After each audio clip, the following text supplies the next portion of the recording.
3 years ago today, American history changed forever. On June 24th, 2022, the Supreme Court of the United States rightfully reversed Roe v. Wade in the landmark Dobbs v. Jackson Women's Health Organization decision, correcting what many believe was one of the gravest legal errors in our nation's history. For the first time in nearly 50 years, the American people, not elected judges, were given the power to protect life in the womb through their votes, their voices, and their laws. Thanks to President Donald Trump for his role in making that possible, he appointed the judges who courageously upheld the Constitution and returned this issue to the people. But today is not just a celebration, it's a reality check. Since the Dobbs decision, over half of the United States have enacted pro-life protections for babies in the womb. But abortions have not disappeared. In fact, by some counts, they're increasing. Abortion drugs are being mailed across state lines, often to young and vulnerable women. Taxpayers are still forced to fund abortion facilities. And a coordinated, well-funded network of activists is working to keep abortion not just legal, but dangerously unregulated and pushed through the mail. So where do we go from here? This is Exposed: Abortion in America, a podcast exploring the dark, often hidden side of the abortion industry in America. We tell the stories you won't hear in the mainstream media, the lies, the cover-ups, the broken systems, and the women and children left behind. In this season, we investigate the new landscape of abortion and the tragic consequences still unfolding 3 years post-Roe. I'm Emily Aaron Davis, and this is Post-Roe, the Next Battle. The fight for life is far from over. To kick off our first episode, we're honored to welcome a woman whose name has become synonymous with the modern pro-life movement.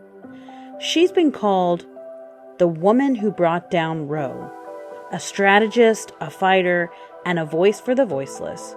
As the fearless leader of Susan B. Anthony Pro-Life America, she spent decades working to elect pro-life leaders, pass life-saving legislation, and build a culture that values every human life. She's been in the room where the decisions are made, on the front lines of the post-Roe legal and political battles, and she knows exactly what's at stake in this new chapter on the fight for life.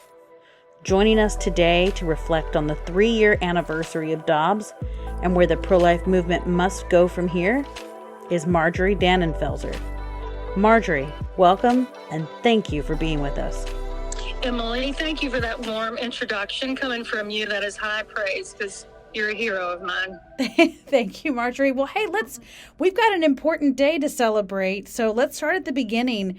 What was your role in toppling Roe v. Wade? I know that's a big question, but what was your role and how are you helping secure this pro-life victory for the right to life? I think first, the two pieces of credit that have to be communicated are the vast pro-life movement that educated for years, right at the overturn of Roe, right at the onset of Roe in 1973, relentless and organic, no money popping up everywhere, all over the country in response to the injustice of striking down every single pro-life protection in this country, and at the same time pulling back on providing women what they really needed at the time. And the other, of course, is God's grace. That movement that grew over time, the education, every town, every church having a pro-life entity, was organic but latent power. And that power leveraged in the political arena was the next obvious step to me and many others that helped start SBA Pro-Life America a few decades ago. Leveraging all that power in the right places, in the right elections, at the right time, meant that we could run statewide races and move the Senate into a strongly pro-life Senate, because we could kind of close the deal in Senate battlegrounds with a strong pro-life effort statewide. And then, so that came about in 2014. That was vital. Without a Senate, you can't approve the right Supreme Court justices. But then you need the president, of course. And who expected, only God himself could use the unexpected candidate, Donald Trump, who wasn't even really pro-life in his early years, to be the candidate that would become the one that would commit to such specific pro-life goals in his administration, including pro-life Supreme Court justices, and that he would follow through, which many presidents have not in their own even vague commitments. Mm-hmm. And then that would lead to the eventual staffing of the Supreme Court, the right question coming from Mississippi about whether they could uphold a 15-week limit or not, the overturning of Roe just 3 years ago, this day, was something that we all worked towards. You work with expectation and hope, but a lot of people would not have predicted the actual win on that day just 3 years ago.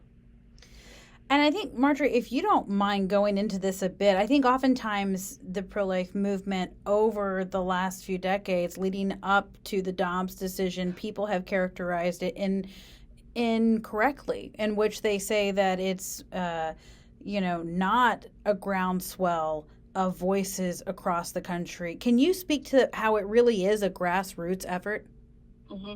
Yeah, it is. There's no denying when you call pro-life people to the task, especially if you're doing it in the right places, the right strategic places for the win, they step up. Why? Because the cause is nothing short of life itself, the very first right from which springs every other right. You can't talk about any of the Bill of Rights or any of the human rights or the natural rights without the right to live and breathe the air that we have the privilege to lead. They step up when you ask.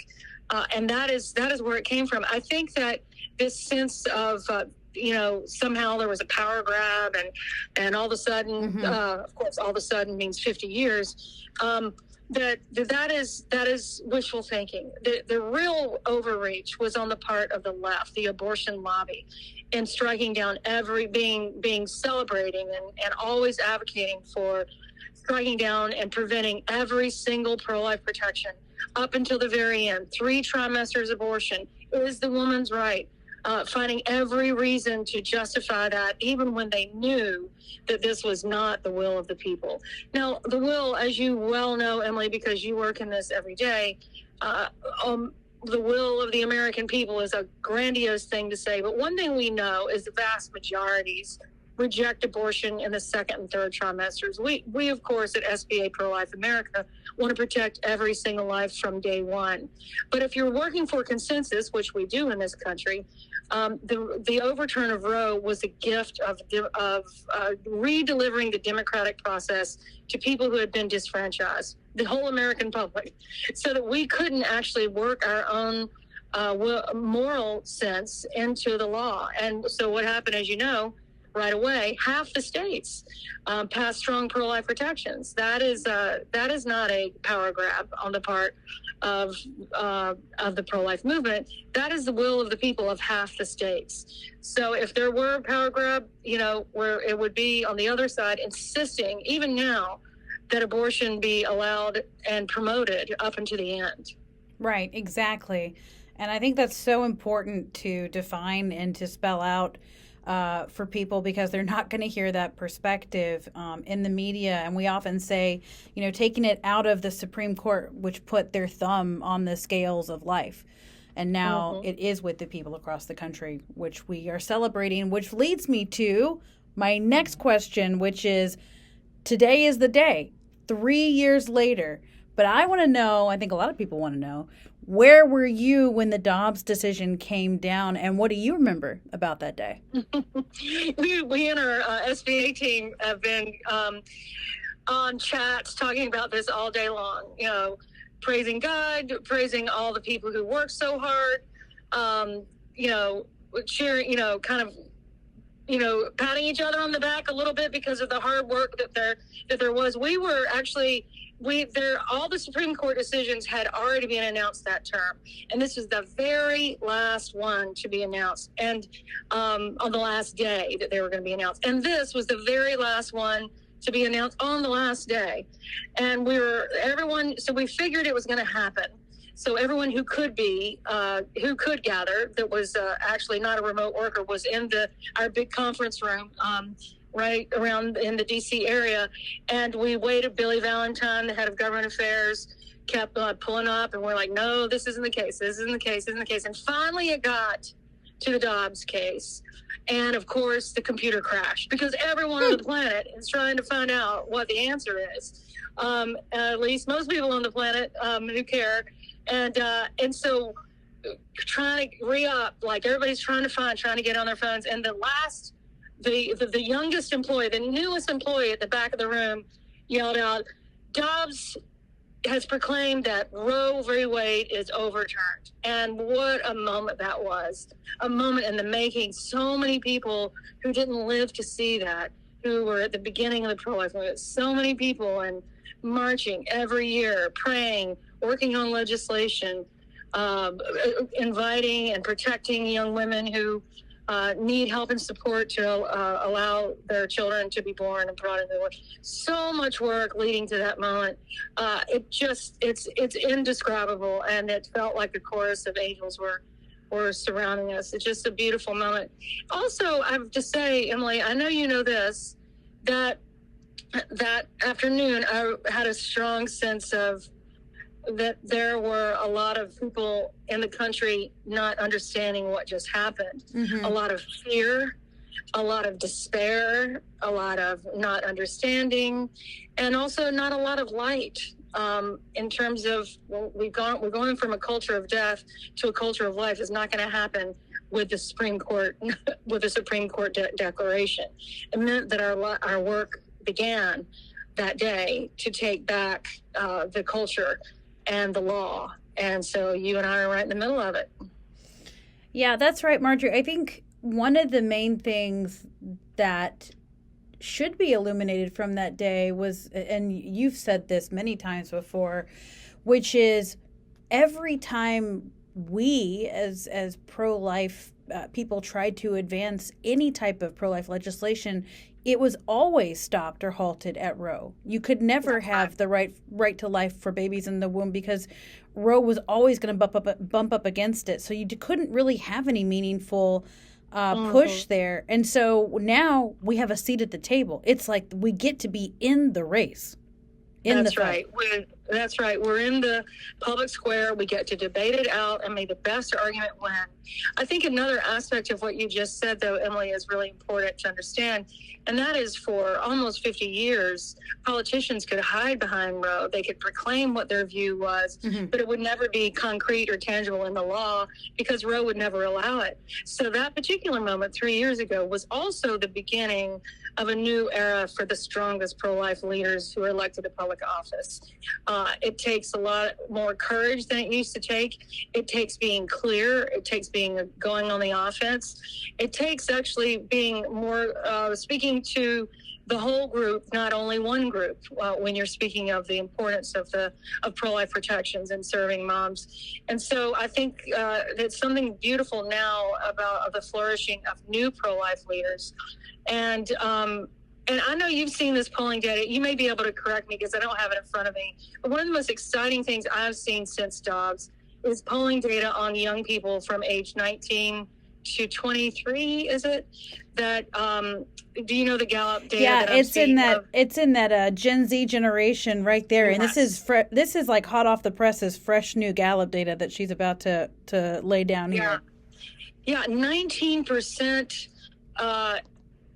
Decrease in the number of people that age that say that abortion should be allowed up into the end. 19% is enormous, and it says a lot of things. Mm-hmm. It says finally there is a realization that this actually happens. It is happening in at least 10 states in our nation. that late term, second, third trimester abortions occur, that it's become real in the minds of young people. They're debating it. They're thinking about it. They're deciding what their position is. There's no hiding behind a Supreme Court decision anymore. They're making up their minds. And I think that's incredibly important. There are more aspects to that poll that I thought were very, very important. But to me, that drop in support for unlimited abortion reveals kind of a peeling away of the veil of and a lot more understanding about what's going on. I think it's really key, and we're going to keep our eye on that as it continues to go. But Marjorie, we've got a lot to talk about, and I know we really want to get into what is the new landscape of abortion in America, what is the post-Roe new battle that we're seeing on the ground. But before we do that, it's 3 years ago today, and I really want to encourage people to take this day to celebrate. So in your mind, Marjorie, why is it important that everyone should carve out this day to celebrate Dobbs? That's a really, really good question.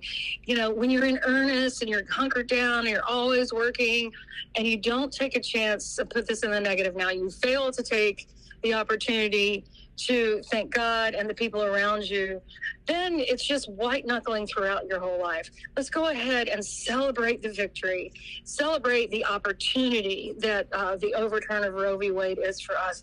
Yes, it's an opportunity to right many wrongs, to turn injustice into justice, but it's also a moment of celebrating the fact that nothing is impossible. Who was thought indestructible was not the pro-life movement. Who was thought indestructible was Planned Parenthood and big abortion and the abortion so-called rights movement.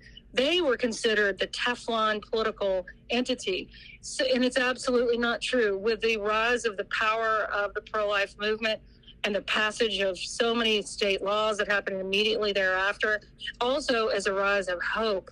And think about that. Think about the people who worked for 50 years, think about the people who worked for 10 years and didn't see a whole lot of results. And what that must have felt like and looked like. You do the work because you know it's right, not only because you win. But when you do win, make sure you celebrate, and that will be the tailwinds for the next 1 year and 10 years, and the work that we must do now. I think that's so key. I think today, this Dobbs Day, not just the 3 year, but also to come 4, 5, 6, let it be a day of respite. Let it be a day of rejuvenation. Let it be a day of celebration, and then let's pick up and move forward. Let's keep going.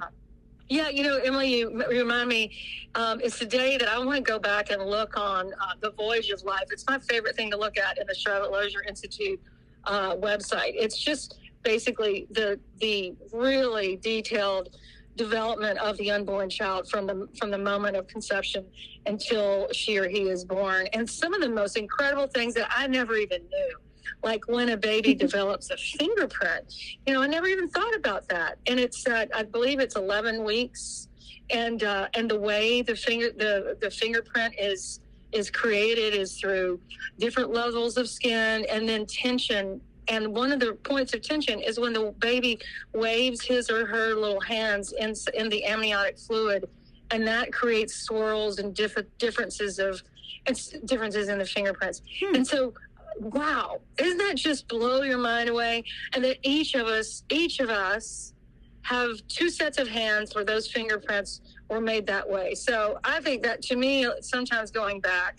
Oh, and there's one other thing I have to say, and that is that when that announcement got made in the conference room in our little world on this day 3 years ago, it was at 10:10 in the morning, and I don't think it was an accident. For Catholics, it's the feast day of John the Baptist that day, number one. But at 10:10 in the morning, John 10:10, many of us know in the pro-life movement and kind of hold on to it.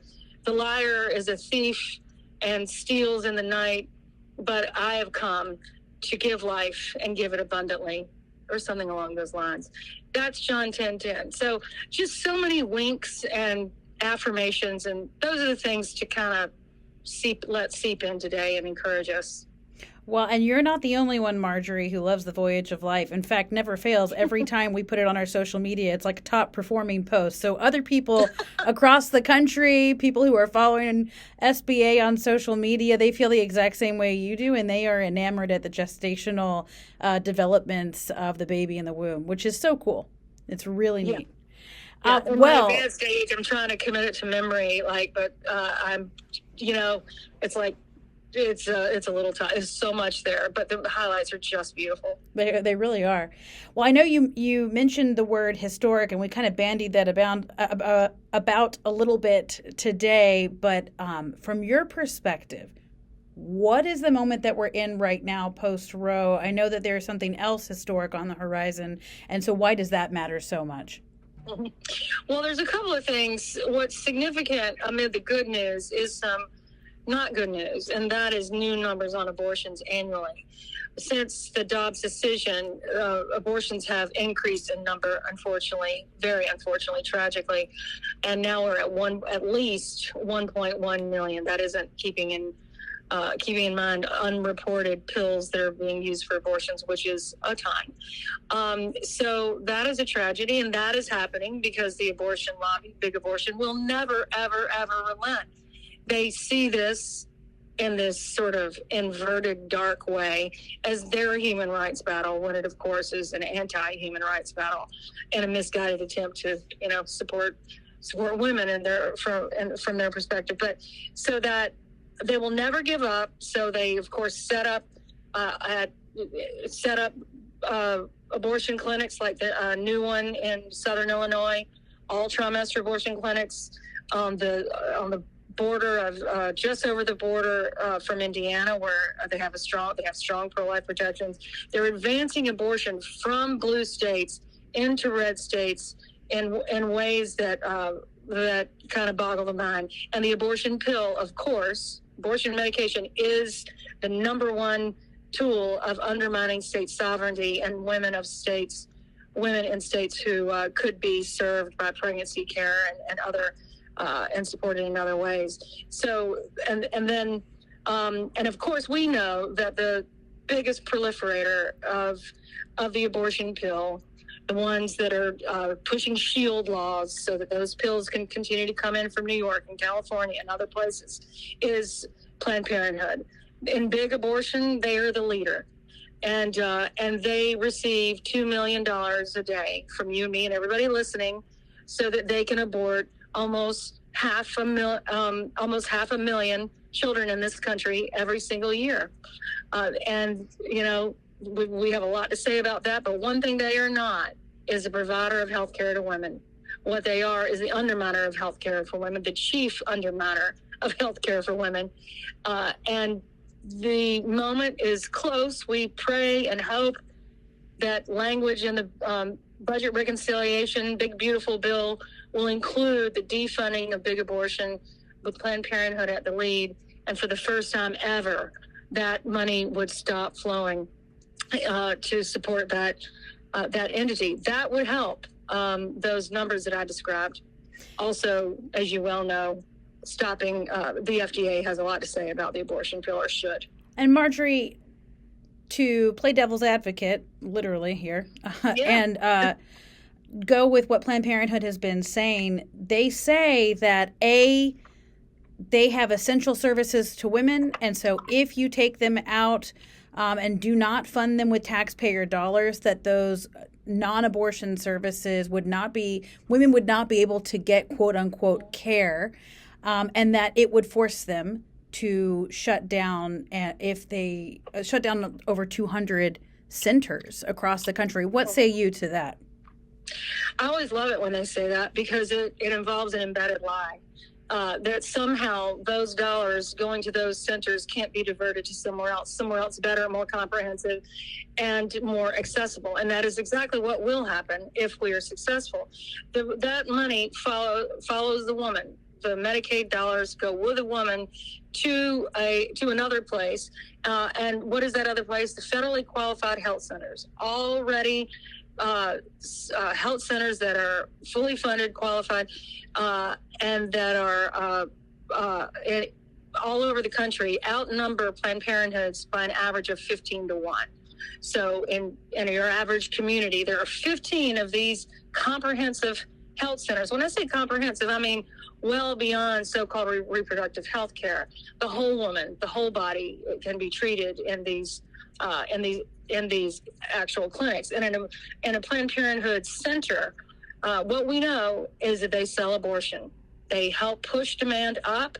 They make sure that they are marketing demand, that they're increasing demand, and that as the abortions skyrocket in terms of what they, quote, provide, as trans care, as they say, escalates, and as their political spending goes up, all those things are going up in terms of the numbers.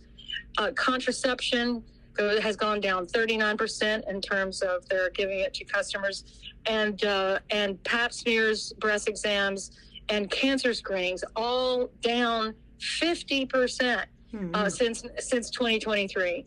So less care, more abortion, as opposed to a comprehensive and more accessible actual health clinic is what would be the result.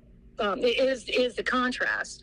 And so the result would be we are not going to be forcefully, as taxpayers, force funding an abortion business that is not really for the health care of women. Yeah, and Marjorie, isn't this a mess of their own making in a way? I mean, haven't they oriented their business model around tax dollars, which was their choice, and haven't they oriented it around abortion and trans treatments as two of the services that are the top according to their annual report? I mean, what could they continue theoretically to stay open if they got rid of abortions and trans treatments and actually focused on what they say they're doing, but we know aren't really?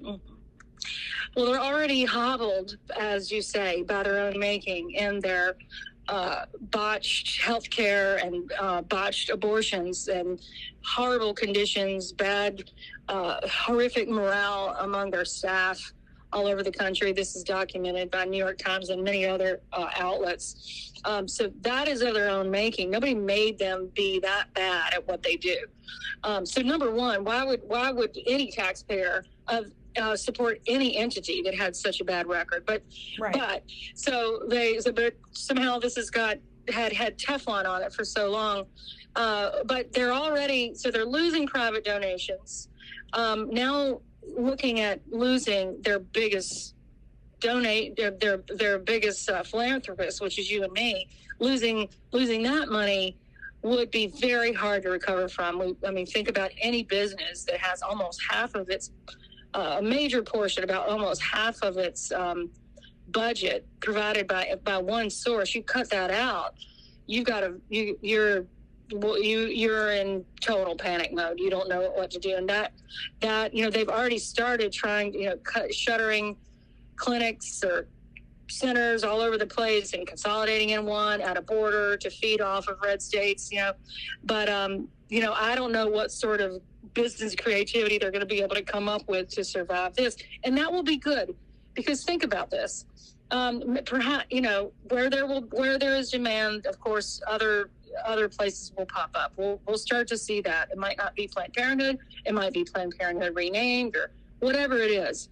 But one thing is clear is that the women going to those Planned Parenthood center doors for an abortion are going there for very human, specific, concrete reasons, and they're all problems.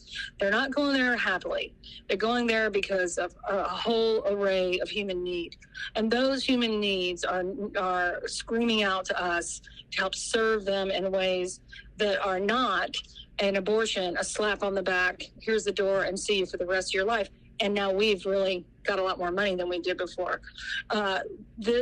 Now it's an opportunity. It would be, if this were successful, it'd be an opportunity to serve her in a way that she truly deserved, to love her concretely in a moment that she really needs. And that is the work that we do in a special program called Her Plan, Her Pregnancy and Life Assistance Network, that's taken hold in states especially that have strong pro-life protections, and we work with all the other entities, whether they're pro-life centers or if they are pregnancy centers or just service providers that help with addiction, with homelessness, with getting your GED, helping transport you to the places you need so you can have a job, domestic abuse. All of those issues are actual issues that Planned Parenthood doesn't even purport to help with. They only, in reality, add to the burden, and that's got to stop. I think that's so unfortunate because we know that there's an actual need out there. There is a real need from women and for women and their children, and yet Planned Parenthood is saying, you know what? Nope, without abortion and or trans treatments, like, we're just going to close down. We're not even going to orient around what the actual need is for the woman. And to see Democrats over the last week hold up signs that say, I stand with Planned Parenthood, they're not holding up signs that say, I stand with the woman or I stand with the woman and her child. Very, very good point. I've thought for years, and others have said more articulately, but basically they're fighting for an institution. They're fighting for not for the human being. They're fighting for an institution because they're trying to make the case that this is the great liberator for women, when evidence shows exactly the opposite. It seems to be a utilitarian calculation that as long as we got abortion, it's okay if all these women are suffering and dying and in sepsis because of the abortion pill and all those things. It's okay because we still have abortion to cling to. Well, there is something cruel in that statement that really does not acknowledge the inner resources and the strength of real women in this country. And to highlight some of the research that the Charlotte Lozier Institute did, which is that we know that women themselves are reporting that had they had the financial or emotional support, that they wouldn't have gotten the abortion. That's what they're looking for.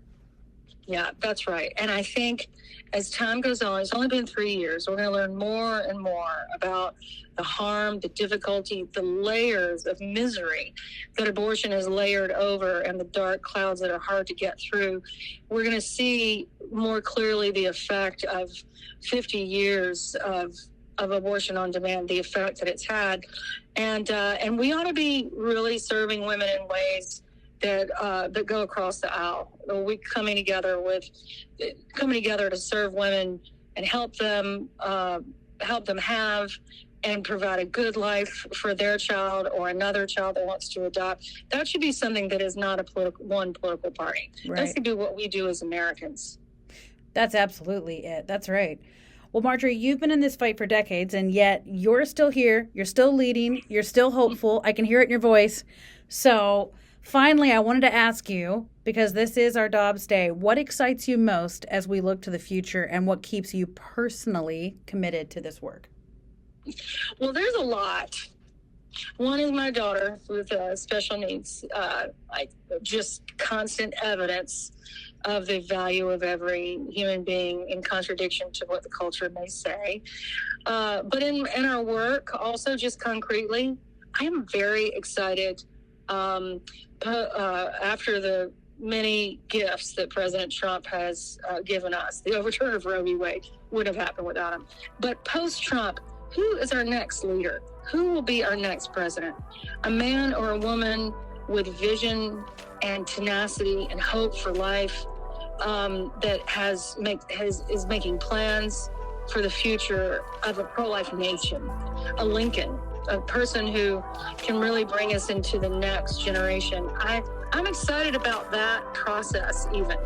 Some people aren't excited about the political process. I am, because I see that as where we came from here. That's how we got here. And I think that's also the building block for a leader in the future that we'll be proud of. Well, that was wonderfully said, and I think that's where we're going to leave it here today. Thank you so much for your time, Marjorie, and we're excited to get this message out to everybody else who's interested to know, why we're celebrating and where we're going from here. Emily, thank you so much. I look forward to next time. All right, thank you. Thanks for listening to the first episode of our new podcast season, Post Roe, The Next Battle. Join us for this entire series as we hear from experts, legislators, people on the ground who share the realities of abortion in our country today. For Exposed, Abortion in America. This is Post Roe, the next battle.